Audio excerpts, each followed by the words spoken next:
Bakit mo ba gusto makipagkita ha? Akala ko ba you don't want to see me ever again?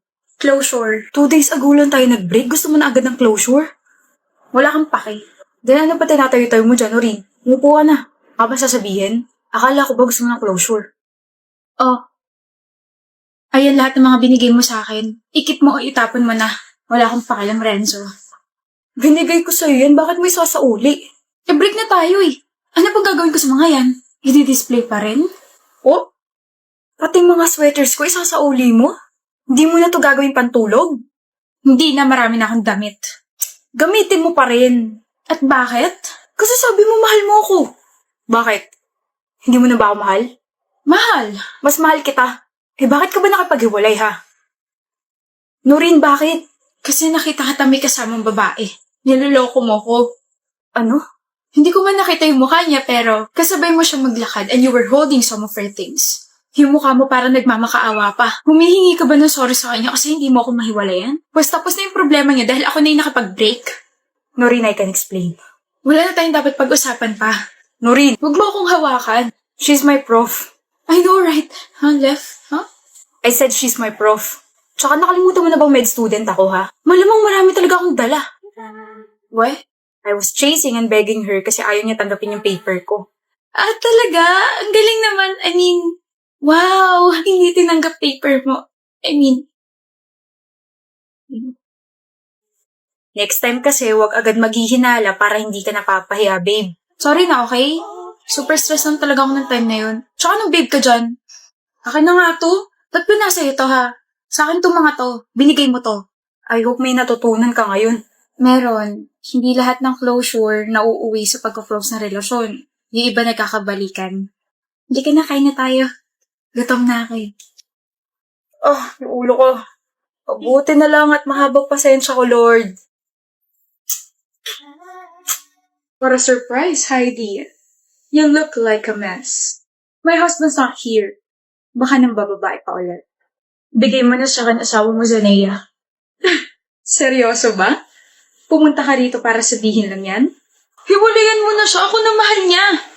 Tone down your voice. Baka nakakalimutan mo nandito ka sa pamamahay ko. Ibigay mo na siya sa akin. Kailangan ko siya. Anong pakiramdam mo sabihin ka ng asawa ko na mahal ka niya pero sa akin pa rin siya umuwi?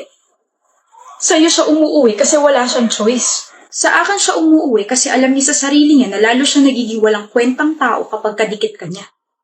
Ano sabi mo? He's nameless without me. He's unworthy without me. Hindi siya karespe-respeto kapag wala ako sa tabi niya. Lahat ng mga ginagastos niya sa'yo, galing yun sa kumpanya ko. Ibig sabihin, wala siya magiging pera kung iiwan ko siya. Hindi mo rin naman siya kayang buhayin. Balita ko bumagsak kumpanya mo. Sino bang may gawa? Ay, ako nga pala. I pulled out your investors para sa akin sila mag-invest. Very matalino, di ba? Bukod doon, itinakwil ka na ng buong pamilya mo dahil sa kahihiyang dinulot mo sa kanila. Dahil isa kang kabit. Sila pa ang humingi ng tawad sa akin dahil sa ginawa niyo sa akin ng asawa ko. Ang kapal na mukha mo. Ikaw ang makapal na mukha. Pumunta ka rito para sabihin ibigay ko na sa iyong asawa ko. Ako na ang mahal niya. Walang nagtatanong. Walang may paki. Hiwalayan mo na kasi siya. Hindi naman na kayo masaya eh. Para sumaya kayo? Yok, ayun nga. Well, hindi ko naman na mahal ang asawa ko. I already have my peace of mind kasi alam mo yun, pa-travel-travel lang ako, pa-shopping-shopping. Masaya ako sa buhay ko ngayon. Pero kayo, hanggang sa mamatay ako, nakakabit ang salitang manloloko at kabit sa inyong dalawa. You'll never be happy. Walang tatanggap sa inyo kasi mga immoral kayo. Kung sino pa yung kabit siya pa tumatapang. Kadiri. Ba't nakasimangot ka na naman? Si Yancy kasi. Bakit nag-away na naman kayo? Nakakairita kasi siya. Kwento ng kwento tungkol sa boyfriend niya. Hindi mo na ako interesado sa mga sinasabi niya. May boyfriend na siya? Hindi mo alam? Hindi naman kami close. Basta, dito muna ako sa'yo. What do you mean dito ka muna sa akin? Dito muna ako sa'yo. I don't really want to talk to her. She's annoying. Ah, okay. Ay, anyway, partner tayo sa report ha. Paano si Yancy? Ayoko siyang ka-partner. Okay. Kai, chinat ko na yung parts mo na kailangan mong gawin, okay? Ha? Nakalimutan mo na bang may report tayo? Hala, Gail. Okay na kasi kami ni Yancy, kaya kami na lang yung partner sa report. Pero nagpasa na ako ng 1/4 na may pangalan natin kay ma'am kanina. Binawi ko kaagad nung kinausap ako ni Yancy. Pinasa ko yung paper mo na si Anne yung partner mo. Kai? Am I a joke to you? Ha? Sabi mo partner tayo. I know, Gail, pero kasi 'di ba lagi kaming partners ni Yancy, kaya huwag mo na gawing big deal. Parang partners lang sa report, tapos masyado ka namang seryoso dyan. Okay. Kakainis si Yancy? So magkaaway na naman kayo? Yes, ano pa nga ba?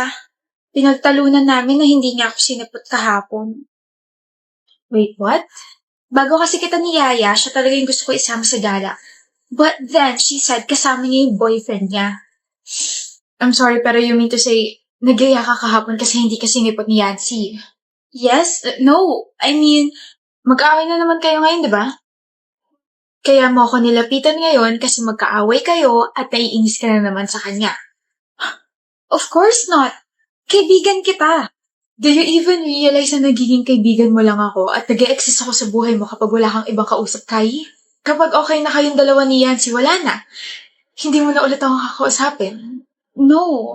Sorry, pero hindi naman ako nag-expect na palagi ka nandyan para sa akin. Pero stop treating me as if I only exist when it's convenient for you.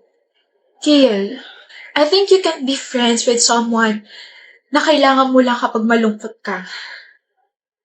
Sa madaling salita, you can't be friends with me anymore, Kai.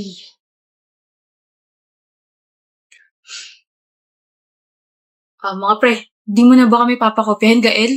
Ayaw mo na ba kami maging kaibigan? Sorry na. Malapit naman na matapos yung natin. Konting kopya pa. Gagraduate na kami. Mga loko. Ano ba kasi yun? Wala kaming pampautang. Manahimik ka kaya muna, Kaden. Manahimik ka kasi, Lucas. Pakaingin mo, mamaya hindi na tayo libre yan. Kulit? Ang tagal mo kasi magsalita. E di kami na nagsasalita para sa'yo. So eto na nga, nag-away kasi kami ni Cindy. O tapos, aawayin mo rin kami. Medyo malala yung away namin and baka mag-break na rin kami. Oh, baka meron kayong ano? Ano? Baka meron kayong marereto para yun hindi ako magmukhang kawawa na single agad ako. Seryoso ba? Oo. Gusto ko rin kasi ipakita sa kanya na mas nauna ako makahanap kaysa sa kanya. Yun lang pali! Gusto mo ba, pre? Oo naman. Gusto mo talaga? Oo nga. Gusto mong masapak? Chill, Lucas. Eh di wag. Ikaw ba, Kaiden? Meron ka ba dyan? Gusto mo? Gusto mo i-unfriend kita hindi lang sa Facebook habang buhay na rin? Ha? Grabe ka naman, pre. Ang tingin mo sa aming dalawa konsentidor. Kaibigan na rin namin si Cindy. She's really kind and inaalagaan ka no, tapos ganyan ka? Okay, fine. Magkaaway kayo yan, pero do you really have to do this, pre? Magpapareto ka kaagad when you know to yourself that you can still fix your relationship? Alam namin kung gaano ka ka-head over heels kay Cindy at ganun din siya sa'yo. Nakita pa nga namin kung paano kayo nagsimula 4 years ago. Nagkaroon din naman kayo ng malalaking away before. Alam namin na maaayos nyo rin yan. Baka naman tulog ka pa kaya ganyan takbo ng utak mo. Baka naman hindi to si Gael. Kahit siya may kasalanan kung bakit kami nag-away? Kahit na. Ang pangit ng approach mo sa issue nyo. Ano ba kasi pinag-awayan nyo? Nag-bake si Cindy ng cupcakes tapos sobrang alat. Hindi ko alam sasabihin ko. Oh, seryoso ba? Cindy, di ko alam kung matatawa ko sa reaction ninyo or ako sa mga sinabi ninyo kay Gael eh. Prank ba to? Oo. Nag-usap kasi kami ni Cindy na i-prank kayo kung may mairereto ba kayo kapag magkaaway kami. Tapos grabe, hindi ko naman in-expect na ganun kayo kaseryoso. Pre, kapag nagseryoso ako, napapa-English ako. Halata naman, di ba? Ako rin eh. Napapa-English din ako. Mukha lang akong tatanga-tanga at bobo sa math. Pero hoy, 98 grade ko sa friendship subject. Magjowa nga kayo, parehas takbo ng utak ninyo. Binuulit gagawin yun. Naapektuhan ako eh. Yung dugo ko tumataas. Sorry, Kaden and Lucas. Pagbe-bake ka na lang kayo ng cupcakes. Yan ang gusto namin. Nox. Seryoso ako sa sinabi ko kanina. Sobrang alat ng cupcakes na binake niya. Tara sa bakery. Nawalan ako ng gana. Sakit ng tiyan ko. How about sinigang? Guys? Huwag na, B. Huwag na ipatikim sa kanila ang sinigang mo na puro asukal. Okay. Ikaw na yung pagluluto ko lagi. Ang dami nang nawawalang mga tao ngayon. Lagi na tuloy ang pinapauwi agad ni Mama. Ha? Ano meron? Hindi mo pa ba napapanood yung balita? Anong balita? Last month kasi may nawalang schoolmate natin. Hanggang ngayon di pa rin nahahanap. Tapos ayun, sunod-sunod na. Naku, sana mahanap na sila. Umuwi na agad tayo at baka mapano pa tayo. Di pa tayo pwede umuwi. Bakit? Tutulungan ko pa yung mga kasama ko na patulugin ka eh. Ha? Ayla. Sorry, Adira. Trabaho lang.